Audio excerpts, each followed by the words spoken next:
चॅनलवर काही अशा बातम्या मला बघायला मिळाल्या। या संदर्भात मला नक्की त्यांची भूमिका काय मांडली हायकमांड पुढे याची माहिती मी घेतो आहे आणि मला या संदर्भातली पूर्ण माहिती नाही, त्यामुळे मी यावर अधिक भाष्य करणं उचित होणार नाही। हो, देवेंद्र फडणवीस यांच्या नावावर शिक्कामोर्तब झाल्याची माहिती आहे मुख्यमंत्री म्हणून, कसं होतं तुम्ही? शुभेच्छा आहेत त्यांना। महाराष्ट्रामध्ये पुन्हा नवं सरकार पुन्हा शेतकऱ्यांसाठी काय करते, बेरोजगार प्रचंड वाढली, महागाई वाढली आणि अनेक प्रश्न महाराष्ट्रापुढे उभे ठाकले असताना त्या प्रश्नाला घेऊन आम्ही लढणं हे आमचं कर्तव्य आहे। आम्ही विरोधक म्हणून आमची भूमिका आम्ही पार पाडू। त्यांना आमच्या शुभेच्छा। आज मी यावर अधिक बोलणार नाही, पुढे बोलू। पण एक नक्की आहे, हे सरकार जनतेने निवडून दिलं आहे का, हा महाराष्ट्रातील जनता अगदी टाहो फोडून विचारते आहे। त्याचं उत्तरही मिळणं अपेक्षित आहे। पुढे ती चर्चा होईल। हो, नेमकं तुम्हाला काय म्हणायचं आहे की हे जनतेच्या मनातलं सरकार आहे कसा तुमचा सवाल आहे, नेमका काय तुमचं? 2014 मध्ये मोदींची लाट होती, त्यावेळेस सुद्धा काँग्रेस 42 जागा आम्ही जिंकल्या। 19 मध्ये तर पुलवामासारख्या अनेक घटना घडल्यात आणि असे वातावरण होतं की काँग्रेस 2 डिजिटपर्यंत जाणार नाही, असं एक वातावरण, 2 आकड्यापर्यंत काँग्रेस जाणार नाही। अशा वेळेस आम्ही 44 जागा जिंकल्या आणि आता आम्ही 16 जागा जिंकल्या। कुठलीही अशी वेव नव्हती, कुठलाही सरकारच्या विरुद्ध आक्रोश होता, सरकारच्या विरुद्ध जनमत होता आणि अशा स्थितीमध्ये हा जो स्ट्राईक रेट आम्ही बघतो आहे तो सगळं बघितल्यानंतर लोकांनाच प्रश्न पडला आहे की असं कसं झालं, असं कसं होऊ शकतं, हा प्रश्न लोक विचारत आहेत।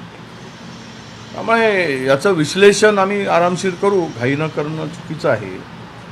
पण एक आहे की लोकांचा एवढा आक्रोश असताना लाडकी बहीणच्या नावाने 5% मतं फिरलेही असतील आम्ही म्हणू, पण लाडकी बहीण पुढे करून पुन्हा दुसरा खेळा काही झाला का, दुसरा काही प्रयोग झाला का, ही जी चर्चा जनमानसामध्ये आहे ती माझ्याकडून नाही। तर त्यावरही आम्हाला अभ्यास करावा लागेल, आम्हाला विचार करावा लागेल। पण मी नक्की सांगेल की जनता आता प्रश्न जनतेला पडला आहे की असं कसं झालं, असं होऊच शकत नाही आणि महाराष्ट्रामध्ये हे शक्य नाही असं जनतेचं मत आहे।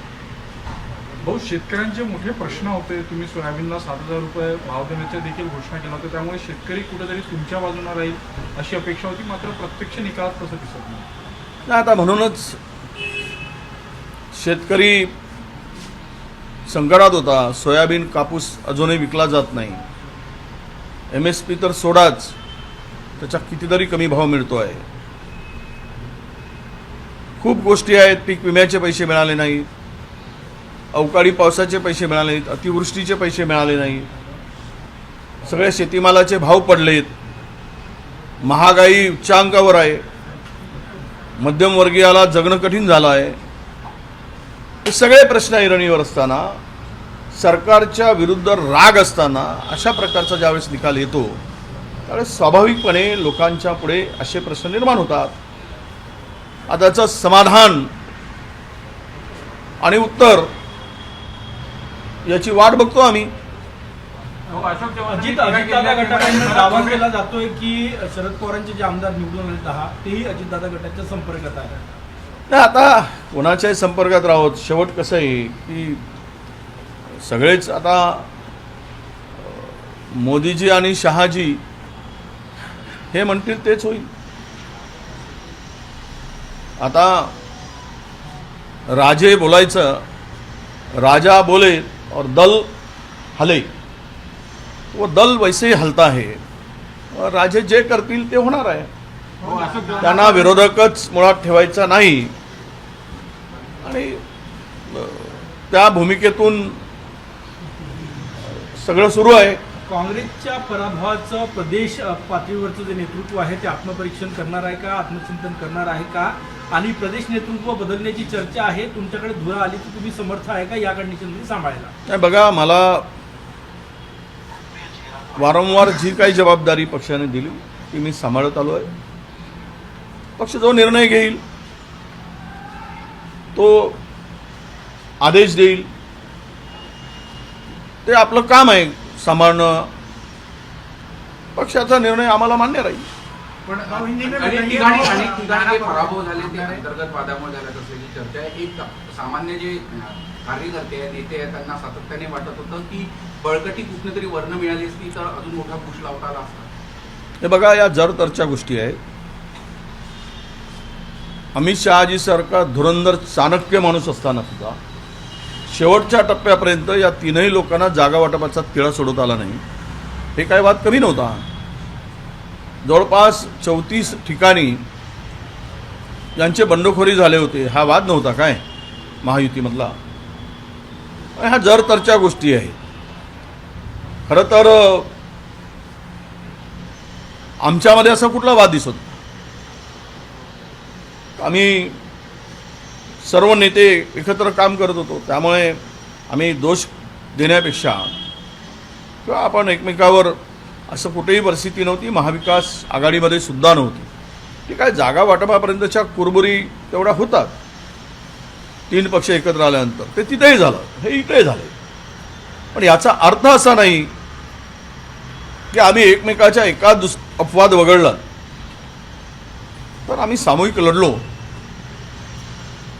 पण हा निकाल मात्र आम्हाला धक्कादायक आहे, अनपेक्षित आहे. हे जनतेला सुद्धा धक्कादायक आहे आणि जनतेला सुद्धा हा निर्णय न पचण्यासारखा आहे. ज्या सर्व स्तरावरील, म्हणजे केवळ ग्रामीण भागातील जनता किंवा ती बोलते असं नव्हे, तर महाराष्ट्रातील सर्व स्तरावरून हा निकाल पचनी पडत नाही, हीच प्रतिक्रिया आहे. टीका केल्या काँग्रेसमध्ये, मला ज्यांनी ज्यांनी त्रास दिला त्या सगळ्यांचा तुकडा साफ झालाय नाही, तर त्यांना आनंद आहे, त्यांना त्रास देणारं स्वाभाविक आहे. कोण जर त्रास देत असेल, आता ते त्रास देण्यासाठी आमच्या पक्षात नाही आहेत, त्यामुळे त्रास कोणी दिला? अशोक चव्हाण संयमी आहेत, तसा काही कुठला बदला घेण्याची भूमिका त्यांची कधीच नसते. बिजू भाऊ, सगळ्यात महत्वाचं, राष्ट्रवादी काँग्रेस शरद पवार पक्षाला 13 जागा लढल्या, 0 जागा मिळालेल्या. खरं तर नागपुरात ही भावना होती सातत्याने, पूर्व नागपूर असो किंवा हिंगणा असो किंवा बाकीच्या जागा असो, याच्यातून भावना होती 13 पैकी एकही जागा जिंकलेली नाही आहे. काँग्रेसची स्ट्रेंथ होती ही सगळी. नाही झालं, ते जागा वाटप संपला, त्यावर अधिक भाष्य करण्याची गरज नाही. त्यावर आता पुन्हा मागे जाण्याची काय गरज आहे? निकाल पुढे आहे. आणि हे सगळं जरी काही झालं असतं तरी काही फार याच्यात बदल होईल. ज्यांची अपेक्षाच नव्हती अशी माणसं निवडून आली, ज्यांना अपेक्षा नव्हती आम्ही जिंकू ती पण माणसं निवडून आली. काही ठिकाणच्या ज्या बातम्या येत आहेत त्या विचित्र बातम्या येत आहेत, त्यामध्ये प्रश्नचिन्ह. पण मला हा विजय जो दिसतो भारतीय जनता पक्षाचा, एखादी छोटा राज्य द्यायचा आणि मोठा राज्य बळकावून घ्यायचा, ही चर्चा जोरात आहे. तेलंगणा द्यायचा आणि मध्य प्रदेश आणि राजस्थान घेऊन घ्यायचा, इकडे छत्तीसगड आपला हरियाणा घ्यायचा आणि जम्मू काश्मीर, त्यातलाही जम्मू बळकावायचा. काश्मीरमध्ये स्कोप नाही, त्यामुळे तिथे काही करता येत नाही. हरियाणा घ्याय, असं अशी जी काही स्ट्रॅटेजी आहे महाराष्ट्रात, देशामध्ये, एका दुसरा छोटा राज्य काढायचं आणि मोठे राज्य घेऊन घ्यायचे आणि लोकांना सांगायचं इथे झाला आहे तर तिथे EVM नाही का? हे सगळं काही चाललं आहे. मला वाटतं की शेवटचा प्रश्नाचं उत्तर एवढंच आहे, हा विजय भारतीय जनता पक्ष महायुतीचा नाही, तर हा विजय मला EVMचा दिसतो आहे. ही चर्चा माझीच नाही, तर महाराष्ट्रातील जनतेची आहे. त्यामुळे कोण किती काही दावा केला तरी विजय EVMचा आहे. यांनी आपल्या गळ्यात माळ घालण्यापेक्षा EVMच्या मशीनच्या गळ्यात माळ घालून विजयोत्सव साजरा करावा, असं जनतेचं मत आहे. धन्यवाद.